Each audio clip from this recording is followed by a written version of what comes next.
मंगलम भगवान वीरो मंगलम गौतमो गणी मंगलम कुंद कुंदार्यो जैन धर्मोस्तु मंगलम सर्वमंगल मांगल्यम सर्वकल्याणकारकम प्रधानम सर्वधर्माणां जैनम जयतु शासनम। मैं नमो तीर्थनायक को नमो ओंकार वाणी को नमो उन कुंद प्रभु को जिन्होंने ओंकार धारण की। अहो उपकार जिनवर का कुंद का दिव्य वाणी का जिन कुंद ध्वनि दाता उन कहान स्वामी का। रमियूण जिणम वीरम अनंत वर्णान दंसन सहावम भोक्षामिणियम सारम केवली शुद्ध केवली भयदम। नियम सारजी परमागम ग्रंथ के परम आलोचनाधिकार की स्वाध्याय अपनी कल प्रारंभ हुई। उसमें 107 नंबर की गाथा, जिसमें निश्चय आलोचना का स्वरूप आचार्य परमात्मा ने फरमाया है, उसमें ये कहा प्रारंभ में, टीका प्रारंभ करते हुए कि यह परमात्मा, यह अपना ज्ञायक परमात्मा नौ कर्म आदि शरीरों से रहित, ज्ञानावरणादि द्रव्य कर्मों से रहित है और विभाव गुण पर्यायों से, और क्या शब्द था, विभाव गुण पर्याय और विभाव गुणों और व्यंजन पर्याय, वे विभाव पर्यायों से व्यतिरिक्त है। ऐसे दो चीज ली थी ना। ये पेज नंबर है अपना 279। इसमें देखो ये कहा था कि मति ज्ञान आदि वे विभाव गुण हैं और नर नारकादि व्यंजन पर्याय वे ही विभाव पर्याय हैं। यानी यहाँ मति ज्ञान आदि, मति ज्ञान शुद्ध ज्ञान आदि जो ज्ञान की पर्याय हैं उन्हें गुण कहा और सहभावी कहा, सहवर्ती कहा, और नर नारकादि पर्यायों को पर्याय कहा, व्यंजन पर्याय, विभाव व्यंजन पर्याय, विभाव पर्याय, और उन्हें क्रमभावी कहा। इस प्रकार की यहाँ पर विवक्षा ली गई है। तो इसमें जो मति ज्ञान आदि विभाव गुण हैं, तो सम्यक मति ज्ञान शुद्ध ज्ञान भी विभाव गुण में लिया है। सम्यक शुद्ध ज्ञान, सम्यक मति ज्ञान, ये भी विभाव गुण में लिया। और नर नारकादि जो व्यंजन पर्याय हैं वे विभाव पर्याय कहे।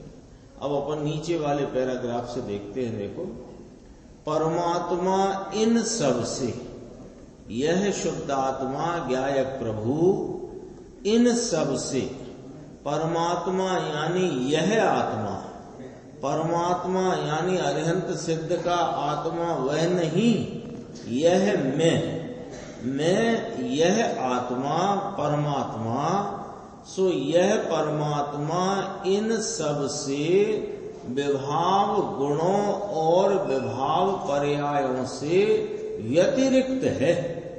व्यतिरिक्त है माने रहित है।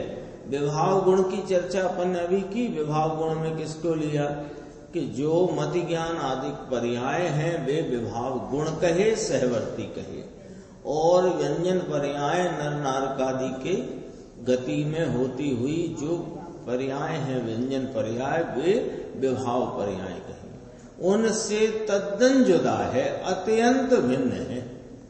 मति ज्ञान सम्यक हो, सम्यक श्रुत ज्ञान सम्यक, इससे भी यह विभाव पर्याय गिनकर गुण गिना।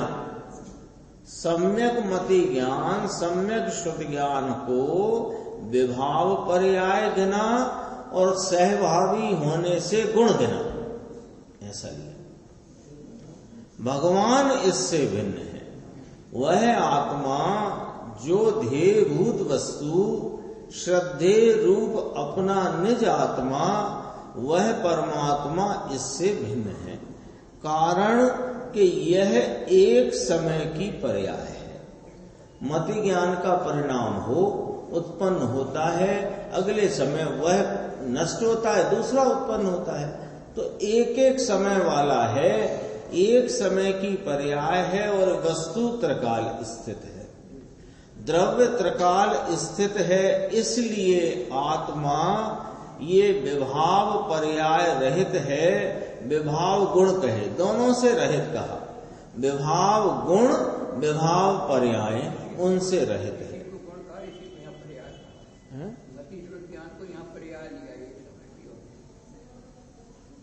हाँ, उससे ये हाँ, विभाव गुण जो मति ज्ञान है ना, मति ज्ञान शुद्ध ज्ञान को है पर्याय। उसे एक तो विभाव रूप लिया और उसे सहवर्ती होने से गुण कहा। और नर नार एक समय की है, और जो नर नारकादि जो गति रूप स्थिति में होती हुई व्यंजन पर्याय, उसे विभाव व्यंजन पर्याय में लिया।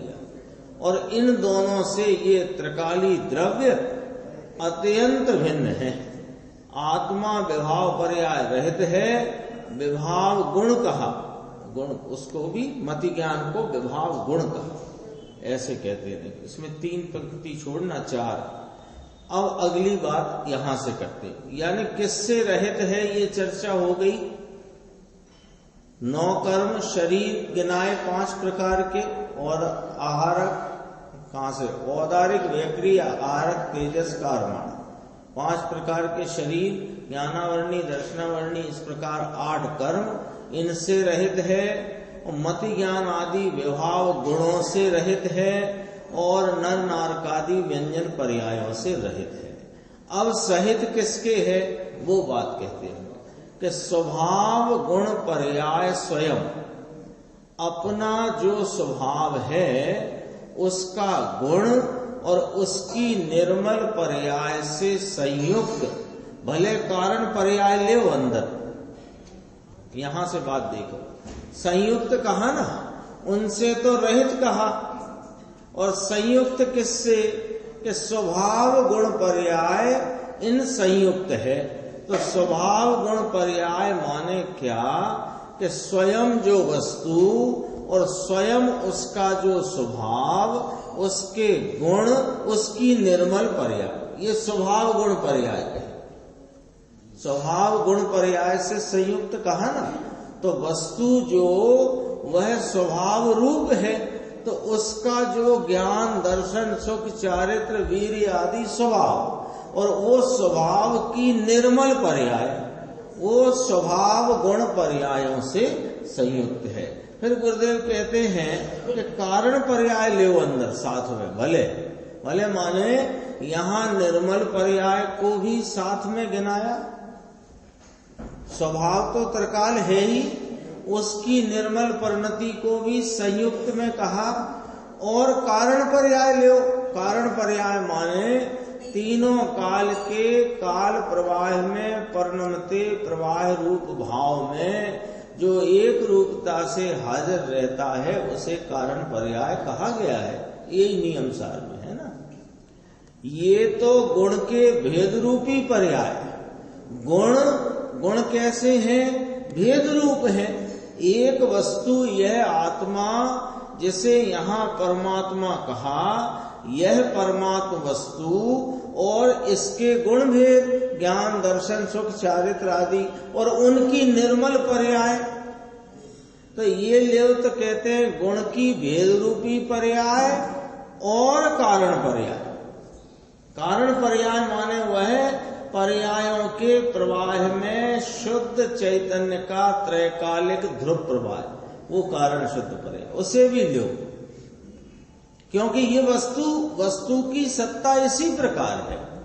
वस्तु की गुण पर्याय रूप सत्ता, तो वह वस्तु एक रूप रही हुई, उसका स्वभाव और स्वभाव की निर्मल पर्याय उन संयुक्त है ये, ऐसा कहा। स्वभाव गुण पर्यायों से संयुक्त इससे सहित आत्मा है। बहुत बोल आए।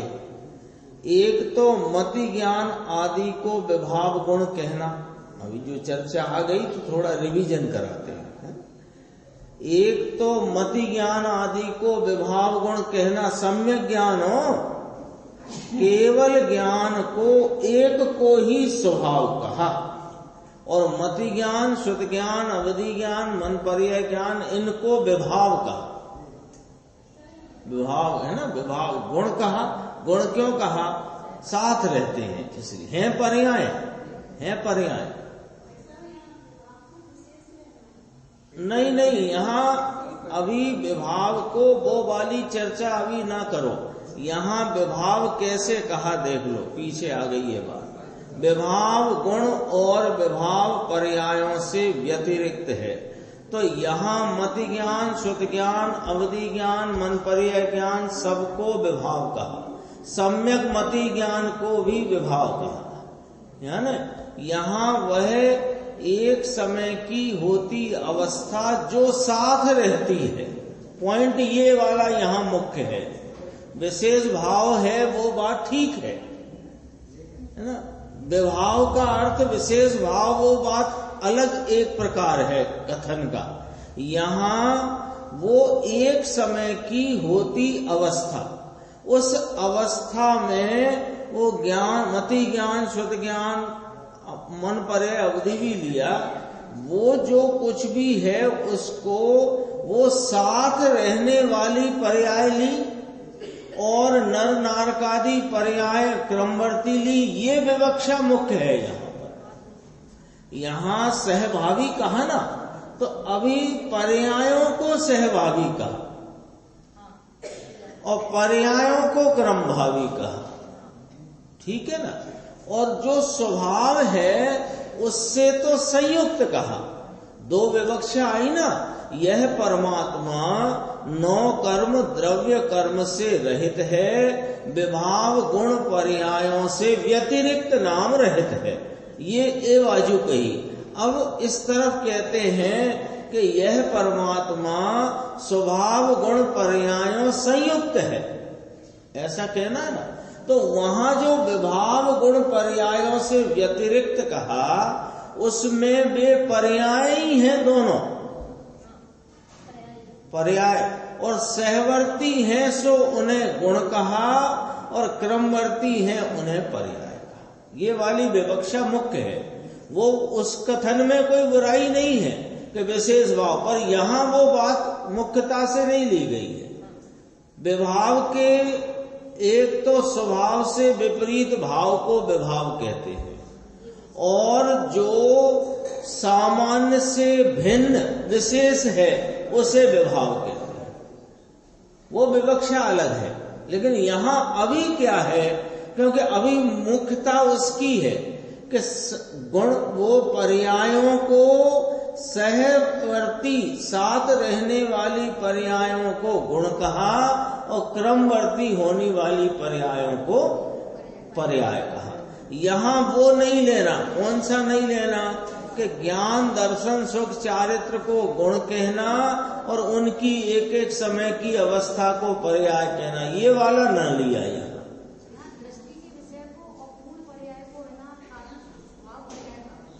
हाँ, इसमें मुख्यता तो ये है कि किसको ध्याते हैं सो आलोचना है।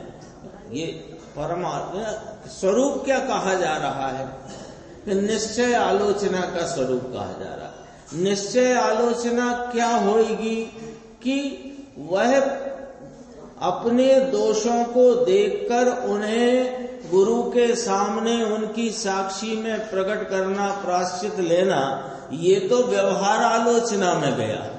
निश्चय आलोचना यानी अपने जो परिणति में रागादि हैं उनको आलोच कर छोड़ना।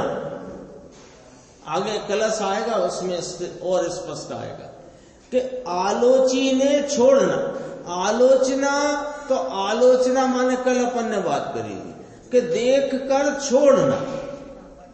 छोड़ना देख कर रखना नहीं, देख देख कर रख लो ऐसे नहीं। तो छोड़ना, तो छोड़ना तो किसको छोड़ना? तो ये इस अपेक्षा से यहाँ यानी मति ज्ञान आदि जो एक समय की अवस्था है उसको आलोच कर उस पर से लक्ष्य छोड़ना, और जो अपना गायक प्रभु है उसमें उपयोग की एकाग्रता करना। ये वाली बात है। कहाँ था अपना पेज? 280। देखो यहाँ संयुक्तता वाली बात चलती थी। स्वभाव गुण पर्यायों से संयुक्त है। तो कहते हैं बहुत बोल आए, एक तो मति ज्ञान आदि को विभाव गुण कहना, सम्यक ज्ञान भी लिया, ठीक है। केवल ज्ञान को एक के ही स्वभाव कहा। ये क्या कहा जा रहा है? आलोचना। नय का अधिकार है ना, क्या नाम? गुण धर्म नय। ये गुरुदेव ने याद किया, आलाप पद्धति में गुण धर्म नय की चर्चा विस्तार से आई है। यहाँ कहते हैं स्वभाव गुण पर्यायों से संयुक्त है। अपना स्वभाव ज्ञान दर्शन और आनंद और इसकी पर्याय और कारण पर्याय। ये स्वभाव गुण पर्याय एक शब्द गिनो, स्वभाव गुण पर्याय को एक शब्द गिनो तो इसमें क्या क्या समा गया कि अपना यह जो आत्मा है उसका त्रिकाली स्वभाव ज्ञान दर्शन आनंद सुख आदि, वो स्वभाव उसकी स्वभाव रूप निर्मल पर्याय और कारण पर्याय माने अपना सामान्य स्वरूप आ गया। इससे वह आत्मा सहित है, मति ज्ञानादि विभाव से भी रहित है। सम्यकों मिथ्या दर्शन की बात ही नहीं, मुनिराज की बात चलती है। तो सम्यक मति ज्ञानादि भी विभाव गुण पर्याय है, इससे रहित आत्मा का स्वभाव है। अब इसमें याद कितना रखना, कहते हैं। अब बात आगे कहते हैं, यहाँ दो बातें आ गई अपने सामने। एक तो वो द्रव्य कर्म नौ कर्म विभाव गुण पर्यायों से रहित है, स्वभाव गुण पर्यायों से सहित है। वह कौन है कि त्रिकाल निरावरण निरंजन परमात्मा। यह मैं कैसा हूं? त्रिकाल निरावरण निरंजन। तो ऐसा जो यह आत्मा, ये त्रिकाल निरावरण निरंजन आत्मा है। वस्तु जो है ये त्रिकाल निरावरण है। ये तो पर्याय में राग का संबंध है, द्रव्य के साथ कोई संबंध है ही नहीं। अब ये क्या बात हुई कि ये जो वास्तव में जो मति ज्ञान आदि रूप अपूर्ण पर्याय हैं अथवा कोई राग आदि की अभी अवस्था है, इसका संबंध द्रव्य के साथ कतई नहीं है। जो संबंध इसका बनता है वो एक समय के परिणाम भाव से संबंध बनता है। ये लिया यहाँ त्रिकाल निरावरण में। कैसे समझो बात को? त्रिकाल अब तो आने वाली है, उसमें अपने समय सार में 320 गाथा 317 चलती है ना।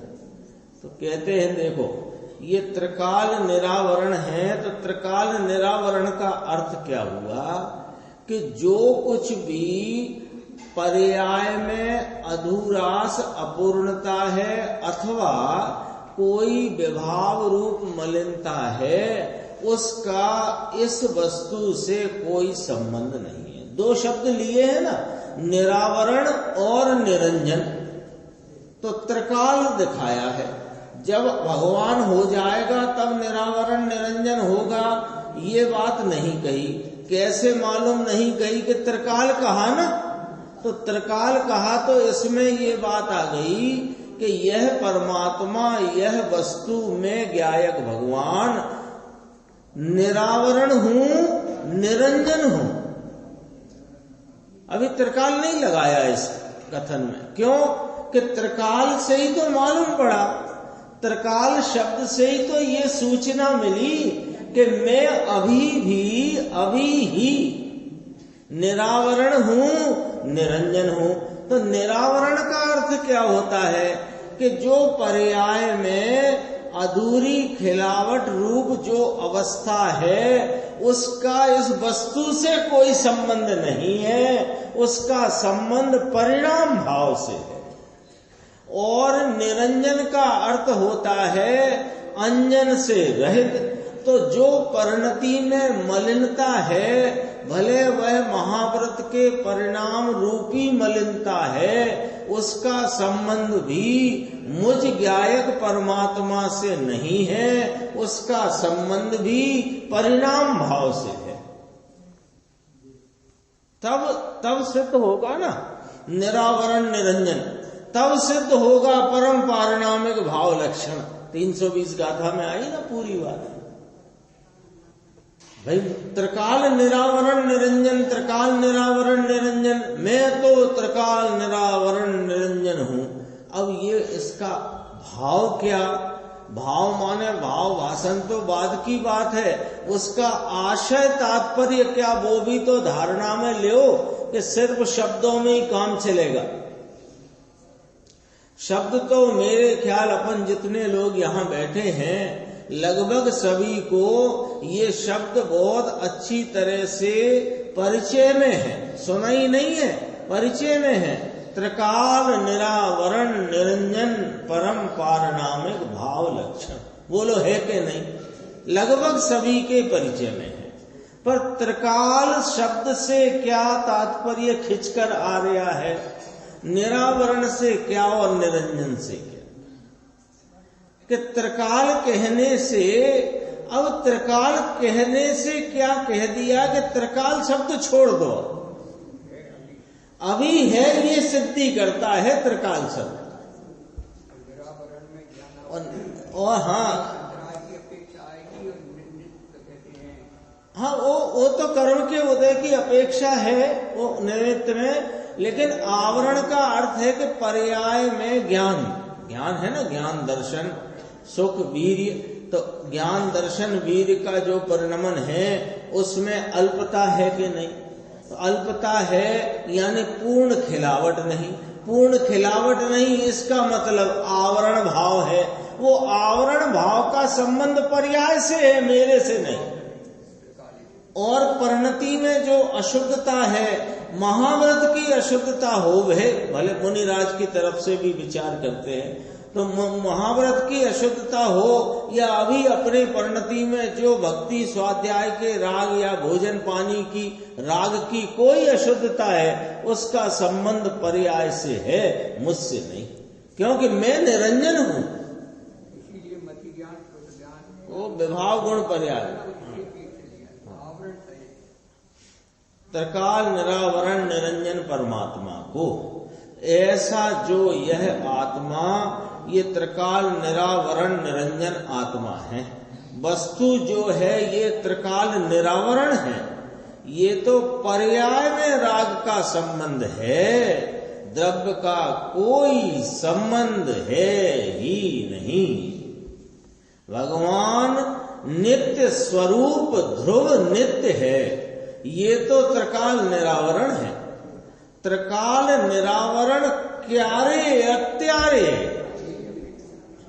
त्रिकाल शब्द और क्या कहता है? त्रिकाल शब्द से मैं त्रिकाली हूं ये नहीं बताया जाता, थोड़ा विचारना। त्रिकाल शब्द से मैं त्रिकाली मोहर छाप लगाने के लिए नहीं त्रिकाल कहा, तुम अभी भी वैसे ही हो जैसे सदा हो। सदैव सदैव एक रूपता वाला, सदैव एक रूप, सदरस सदरस सदरस सदरस। इसलिए कहते हैं आत्मा अंदर वस्तु है, देह के मंदिर में जुदा चैतन्य रत्न भगवान विराजते हैं, ये त्रिकाल निरावरण है। फिर नीचे देखना, परम त्रिकाल निरावरण निरंजन परमात्मा को, परमात्मा यानी इस आत्मा को परमात्मा क्यों कहा? अब आत्मा है, जगत में जितने जीव हैं वे आत्मा शब्द से कहे जाते हैं, तो इसको परमात्मा क्यों कहा? परमात्मा तो उनको कहते हैं जो साध्य भाव में अरिहंत सिद्ध पद में विराजते हैं। इसको क्यों परमात्मा कहते हो? कि इसका स्वरूप परम स्वरूप है, इसलिए। कब कि अभी ऊपर पढ़ा ना, क्यारे अत्यारे, कब यह परम स्वरूप है? अभी। वो पर्याय में अप्रगटता प्रगटता वो पर्याय का खेल है। पर्याय में पूर्ण दशा की अप्रगटता, पूर्ण दशा की प्रगटता, विभावों की प्रगटता, विभावों की मिटके पूर्ण स्वभाव की प्रगटता, ये सारा खेल पर्यायों का है। मैं इन पर्यायों के खेल से न्यारा एक रूप त्रिकाल टंकोत्कीर्ण ज्ञायक स्वरूप रूप वस्तु हूँ। वो परम स्वरूप है, इसलिए इसे परमात्मा कहा। ये आत्मा यानी इसका स्वरूप परम स्वरूप त्रिकाल निरावरण निरंजन परमात्मा को, अब परम आलोचना या निश्चय आलोचना का स्वरूप कहते हैं ना, तो कहते हैं त्रिगुप्ती गुप्त, तीन गुप्ती द्वारा गुप्त ऐसी मन वचन और काया से रहित होकर, तीन गुप्त से गुप्त अंदर मन वचन और काया से ये जानने में आए, ऐसा नहीं। जो जिससे जानने में आए नहीं, उससे वह जानने की वृत्ति करना, तो वो वृत्ति छोड़ देना, करने में आएगा ही नहीं जानने में। जैसे हम आपसे बोले भाई साहब कान खोल कर देखो, कान खोल कर देखो क्या लिखा है, ऐसा कोई कहता है? क्यों नहीं कहते? कान से देखने में आता ही नहीं। ऐसे मन वचन काया से ये आत्मा जानने में अनुभव में आता ही नहीं। तो मन वचन काया की तरफ जाती वृत्ति को छोड़कर तो उससे गुप्त अंदर गुप्त हो जाते हैं, वहां उस वस्तु स्वभाव का ध्यान होता है, उसी का नाम परम आलोचना का। इंद्रियों से पार है, मन वचन काया से ये जानने में आए, ऐसा नहीं। फिर दूसरा पॉइंट, दया दान और व्रत के परिणाम से जानने में आए, ऐसा नहीं। ये तो त्रिकाल त्रिगुप्ती से गुप्त है, यह स्वरूप ये त्रिगुप्ति गुप्त स्वरूप है। त्रिगुप्ति गुप्त स्वरूप कैसा? मन वचन काया से ये जानने में आता नहीं, ऐसा गुप्त रूप अंदर है, लेकिन उपयोग में ये प्रत्यक्ष जानने में आए, ऐसा है ये। लेकिन दया दान राग आदि के भाव से जानने में आ सके, ऐसा नहीं है। त्रिगुप्ति द्वारा गुप्त ऐसी। फिर कहा परम समाधि द्वारा। अपन देखो बीच में आया समाहिवरम उत्तमम दिंतु, है ना? समाधि माने शांति, बीच में से ही पढ़ रहा हूं मैं। पुण्य पाप रहित आत्मा की शांत दशा, ये समाधि है। वो जो बाबा समाधि करते हैं वो समाधि नहीं, बाबा लोग नहीं करते, आधे जमीन में गड़ जाते हैं, वो कोई समाधि नहीं होती है? वो तो कुछ नहीं। चल, समाधि का अर्थ है शांति की दशा। परम समाधि फिर लिया ना, परम समाधि द्वारा जो परम श्रवण, वो श्रवण है, श्रवण नहीं श्रवण है, परम श्रवण, परम शब्द खूब वापरते हैं। कौन? परम ब्रह्म मलधारी देव परम शब्द का बहुत प्रयोग करते हैं।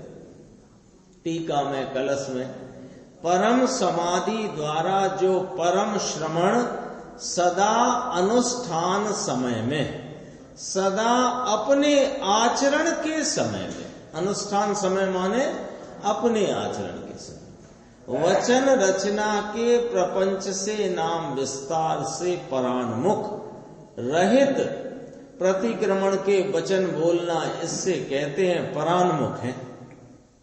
दुष्कृत हो मिथ्या हो, दुष्कृत हो मिथ्या हो, ये इस वचन से परान्मुख, प्रतिक्रमण बना हुआ है और इसके वचन है बोलने में जो शुभराग है, इसके प्रपंच से रहित, वचन रचना के प्रपंच से नाम विस्तार से परान्मुख, जिसमें यह वचन की रचना ही नहीं, जिसमें दया दान भक्ति पूजा व्रत का अनुकंपा का भी विकल्प जिसमें नहीं, ऐसा जो भगवान अंदर आत्मा।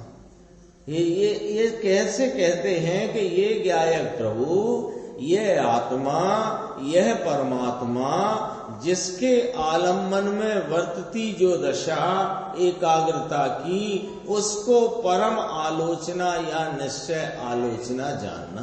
तो वह कैसे होती है कि परम समाधि के द्वारा स्वरूप आचरण के समय में मुनिराज, परम श्रवण मुनिराज, वे वचन रचना के विस्तार से परान्मुख होकर उपयोग को सीधा स्वरूप में एकाग्र करते हैं, ये आलोचना है। तो उसमें नास्ति के रूप में दो बातें यहाँ अपने सामने कही कि यह जो वस्तु है ये वचन रचना से रहित है और दया दान राग आदि के विकल्प से रहित है। नीचे देखना, ये तो पूरे ही होने को है। ये नीचे बेभाव श्रवण को, उसका नाम भाव साधु, भाव साधु कहो, भावलिंगी मुनिराज कहो, भाव श्रवण कहो, मोक्ष मार्ग के साक्षात वर्तने वाले चलते फिरते सिद्ध कहो, सब एक ही बात है। क्यों कि वो जो पंचरत्न गाथाएं आई ना प्रवचन सार में, उसमें द्रवलिंगी को संसार का तत्व कहा और भावलिंगी को मोक्ष तत्व कहा, तत्व ही कहा। भावलिंगी मुनिराज मोक्ष तत्व और द्रव्यलिंगी संसार तत्व, ऐसा उसमें लिया है। 271 से 75 गाथाएं। वह भाव श्रवण, उसका नाम भाव साधु। क्या कहते हैं कि इनको सतत निश्चय आलोचना है। अभी अपनी जितनी चर्चा चली काय की चली, निश्चय आलोचना का क्या स्वरूप है। निश्चय आलोचना का स्वरूप आया कि द्रव्य कर्म, नौ कर्म और विभाव गुण पर्यायों से रहित सम्यक ज्ञान आदि जो उन्हें विभाव गुण कहा, नर नारकादि व्यंजन पर्यायों को पर्याय कहा, उन सब से रहित अपने निर्मल गुणों, उनकी पर्यायों, कारण शुद्ध पर्याय, द्रव्य सामान्य स्वरूप, इससे संयुक्त जो अपना वस्तु पदार्थ है, उसमें परम समाधि द्वारा जो त्रिगुप्ती गुप्त रूप से उसमें एकाग्रता का परिणमन है, इसका नाम निश्चय आलोचना है। पूरी टीका में इतनी बात आई। और ऐसी आलोचना में जो वर्त रहे हैं वे भाव साधु हैं, उनको सतत निश्चय आलोचना है। सतत, निरंतर लिखा इसमें, इनको निरंतर सतत आलोचना वर्तती है। सुबह अथवा के शाम को प्रतिक्रमण करना और उस समय संबर आलोचना है, अरे ये तो व्यवहार है। समय के अनुसार अभी प्रतिक्रमण में बैठे हैं, अभी आलोचना में बैठे हैं, ऐसा ऐसा, ये सब व्यवहार वृत्तियां हैं। मुनिराज के भावलिंगी मुनिराज चलते फिरते सिद्ध, जिसका यहाँ नाम लिखा भाव श्रवण, वे उनको निरंतर सतत आलोचना वर्तती है। आलोचना वर्तती है का अर्थ क्या, कि वे तो निरंतर अपने स्वरूप में ही लीन रहते हैं। तो फिर महाव्रत का परिणाम आता है, तो महाव्रत का परिणाम जो अस्थिरता में आता है, वे उससे छूट करके भी यहीं आते हैं, वहां नहीं जाते हैं। आ जाता है, रुकते कहाँ हैं वहां, फिर अपने स्वरूप में आते हैं। नीचे 2 श्लोकों के द्वारा टीकाकार मुनिराज ने जो कहा था, उसमें संदर्भ रूप से या उद्धरण रूप से, उसमें अपन गुरुदेव का व्याख्यान देखते हैं, 282 पेज। ये था ना आत्मख्याति समय सार के कलश का, मोह विलास विजृंभित, इसका देखो नीचे गुरुदेव 282 पेज। मोह के उदय से, मोह के विलास से फैला हुआ जो यह उदयमान यानी उदय में आता हुआ कर्म, इसके स्पष्ट करते हैं। देखो, ये अपने को ये भाषा सीख लेना चाहिए। कौन सी? ये गुरुदेव की भाषा, क्योंकि इसमें से सारी बात खिलकर खुलकर आती है। जब कर्म शब्द का प्रयोग करते ना, जैसे मोह के विलास से उदय में आता कर्म, तो अपनी निगाह कहाँ जाती है? कर्म की तरफ। बल्कि कर्म की तरफ से परिणति में उत्पन्न होने वाले राग को बताया जाता है,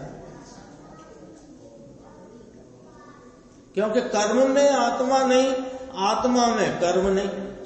तो फिर बात आत्मा की चले तो इधर रह करके ये गुरुदेव ने अपने को सिखाई है ना शैली, तो वो अपने को सीखना चाहिए। देखो इसी में पढ़ते हैं, मोह के विलास से फैला हुआ जो यह उदयमान उदय में आता कर्म, फिर इसका खुलासा, मोह कर्म के उदय से फैला हुआ जो रागादि कर्म, उस समस्त को आलोच करके, वह सर्व कर्म की आलोचना करके, आलोचना यानी उसको छोड़ करके, आलोचना का अर्थ समझ में आ गया ना, छोड़ करके। अपन ऐसे जाते हो, सामने चींटियां दिखती हो, तो अपन ने देखी चींटियां जा रही हैं, तो अब कैसे चलेंगे अपन? छोड़ करके। सीधा सीधा इलाज है। जब ऐसे कुछ गंदगी पड़ी है तो देख ली तो क्या करेंगे? छोड़ करके। तो ऐसे जो परिणति में रागादि भाव उत्पन्न हुए, अब अपन मुनिराज के संदर्भ से ही देखते हैं। तो मुनिराज को कौन से रागादि भाव उत्पन्न हुए? महाव्रत का 5 समिति गुप्ती 28 मूल गुण संबंधी विकल्प उत्पन्न हुआ, भक्ति आदि का, उसको छोड़ते हैं। तब उसका नाम आलोचना, कि वह जो महाव्रत का परिणाम उत्पन्न हो आया, 4 हाथ भूमि देखकर चलने का जो परिणाम उत्पन्न होया, विकल्प आया, उसे छोड़ो। तो उसे छोड़ो तो आलोचना है। आलोचना माने लोचना, आप तो विशेषण है। लोचना माने देखना। तो देखना तो देख करके क्या देखना? राग आदि भाव को अपना देखते हैं कि अपने से न्यारा देखते हैं? तो न्यारा देखते हैं तो उसे समेटते हैं कि छोड़ते हैं? सब लॉजिक से बात है। इसमें आया, आलोची ने एटले एने छोड़ी ने। एक तरफ भगवान कर्म रहित, राग रहित, ऐसे आत्मा में अंतर आश्रय करके कर्म से फैले हुए विकार को छोड़कर मैं निष्कर्म अर्थात सर्व कर्मों से रहित चैतन्य स्वरूप आत्मा में, ये अमृतचंद्र आचार्य का समय सार में श्लोक है, जिसको यहाँ टीकाकार मुनिराज पद्म प्रमलधारी देव उद्धृत किया है, यहाँ अपनी टीका के समर्थन में प्रस्तुत किया है, जिससे और भाव की स्पष्टता हो जाए, इसलिए दृढ़ता के लिए। चैतन्य मात्र चैतन्य स्वरूप आत्मा में, अब चैतन्य स्वरूप आत्मा कहा तो इसमें कहीं शुभ भाव अशुभ भाव आया ही नहीं। चैतन्य स्वरूप आत्मा शब्द जब कहा जाए तो उसमें क्या क्या शामिल करना, ये अपन पढ़ते आ रहे हैं, सुनते आ रहे हैं, समझते आ रहे हैं कि जब यह चैतन्य स्वरूप आत्मा मानी, मोटी बात, नौकर्म द्रव्य कर्म भाव कर्म से रहित, तो शुभ भाव अशुभ भाव को काय में रखना है, चैतन्य स्वरूप में रखना है कि भाव कर्म में रखना है? कोई को कोई कंफ्यूजन तो नहीं है ना? तो नहीं है तो फिर इस चैतन्य स्वरूप आत्मा जिसमें शुभ अशुभ भाव शामिल है ही नहीं, तो कौन सा ऐसा शुभ भाव है जिससे ये चैतन्य स्वरूप आत्मा दिखाई देगा? हर बात का लॉजिक है, बिना लॉजिक का जैन शासन में एक बात भी नहीं है, एक बात भी बिना लॉजिक नहीं है। देखो, शुभ भाव अशुभ भाव आया नहीं, शुभ अशुभ भाव यह सब मोह कर्म का विस्तार है, आत्मा का ये फैलाव नहीं है भैया, ये कर्म का फैलाव है। पुण्य पाप दया दान आदि असंग प्रकार के विकार, शुभ और असंग प्रकार के अशुभ, ये कर्म का विस्तार है, ये सब कर्म की प्रजा है। इसको आलोच कर, यानी इसको देखकर, इसको जानकर कि मैं मेरे आत्म स्वरूप में, कि जो स्वरूप चैतन्य स्वरूप आत्मा है उसमें वर्तता हूँ। चैतन्य स्वरूप आत्मा है जो यह मैं, कोई विकल्प रूप अथवा कि राग या कि दया दान व्रत आदि रूप या भगवान की भक्ति उस रूप से आत्मा है ही नहीं, है ही नहीं। चैतन्य स्वरूप आत्मा में, आत्मा से ही, ये बात बहुत गजब की कही आचार्य अमृतचंद्र भगवान ने, कि जो स्वभाव है ये स्वभाव की परिणति से ही, स्वभाव क्या है? राग करना आत्मा का स्वभाव है क्या? नहीं है। तो नहीं है तो राग द्वारा आत्मा जानने में आ सके या उपलब्ध हो सके या प्राप्त हो सके? नहीं, क्योंकि यह तो स्वभाव की परिणति से ही, जो चैतन्य स्वरूप है इसकी परिणति से, जो इसमें नहीं इसके कारण से जानने में आता नहीं, जो है ही नहीं उसमें तो उसके कारण से वह जानने में आए, ऐसा कैसे होगा? जो उसमें है ही नहीं, शक्कर में खारापना है ही नहीं, अब खारे पने से शक्कर जानने की चेष्टा करो तो क्या होगा? हो जानने में आएगी ही नहीं। राग आदि भाव जो विकारी भाव हैं वे इस आत्मा में है ही नहीं, इसका स्वभाव ही नहीं, तो उनसे आत्मा प्राप्त होए, जानने में आए, ऐसा है नहीं। इसका तो जो चैतन्य ज्ञान दर्शन स्वभाव है, यह चैतन्य आत्मा को आत्मा से, आत्मा को आत्मा में आत्मा से ही स्वयं से ही निरंतर वर्तता हूं। आत्मा चैतन्य स्वरूप यानी विकार के विस्तार से रहित और अपने ज्ञानादि के विस्तार से सहित, ऐसा जो विस्तार होता है उसमें मैं रमण करता हूं, ये कहते हैं। ये शक्ति रूप से ज्ञान दर्शन आनंद है, इसकी प्रतीति और रमणता द्वारा जो अंदर विकास होता है, यह चैतन्य द्रव्य का विकास है, चैतन्य द्रव्य का ये विस्तार है। इस विस्तार में मैं रमता हूं, ये कहते हैं। अगले कलश का भी थोड़ा सा ही हिस्सा है, देख लेते हैं अपन उसको। देखो पेज नंबर 283, इसमें बस इतना ही देखना है।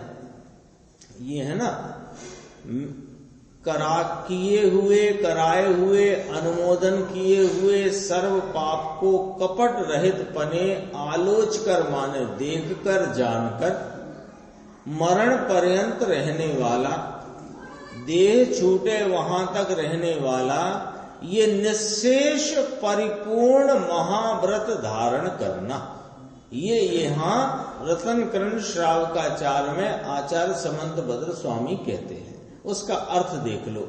इसका नाम महाव्रत है। ये महाव्रत होए वहां स्थिरता होए, ऐसा कहते हैं।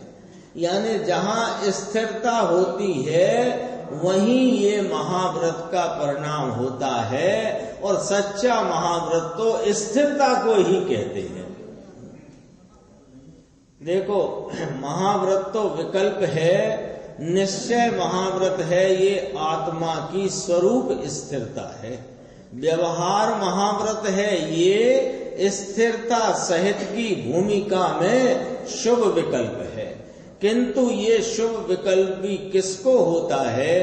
तो कहते हैं अंतर में निश्चय दर्शन ज्ञान हुआ होए और स्वरूप की स्थिरता भी हुई होए, अंतर में जमावट हो गई हो, इसको शुभ विकल्प का महाव्रत होता है। ये पुण्यबंध का कारण है।